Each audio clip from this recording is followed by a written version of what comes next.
স্বামী আপনাকে গালি দিয়েছে বিকজ ওই সময় তার মেজাজটা খুব গরম ছিল। হয়তোবা সে আপনাকে নিয়ে কয়েকটা বাজে কথা বলে দিয়েছে, আপনাকে গালি দিয়ে দিয়েছে, আপনার মাকে নিয়ে হয়তোবা কোনো বাজে কথা বলেছে, আপনার ফ্যামিলিকে কটূক্তি করে কোনো কথা বলেছে। এখন রাতের বেলা এসে এটা নিয়ে আবার নতুন ইস্যু ক্রিয়েট করা যাবে না। আপনার স্বামী তখন রাগের মাথায় বাজে কথা বলেছে। আপনার স্বামী যদি ভালো মানুষ হয়, মানুষের বাচ্চা হয়, সে আপনাকে রাতের বেলা আবার ভালোবাসবে, আদর করবে। এটা হচ্ছে স্বামীর গুণ।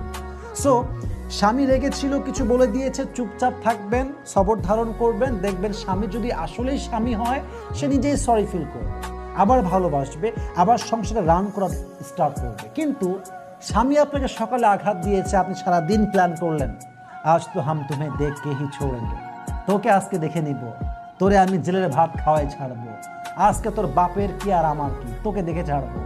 এই কথা যখন স্বামীকে বলবেন, দেখবেন যে সংসারটা আস্তে আস্তে সমুদ্রে ডুবতে যাচ্ছে।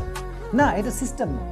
স্বামী আপনাকে বলেছে, আপনি চুপচাপ থাকবেন। বউ রেগে গেছে, আপনি চুপচাপ থাকবেন। দিস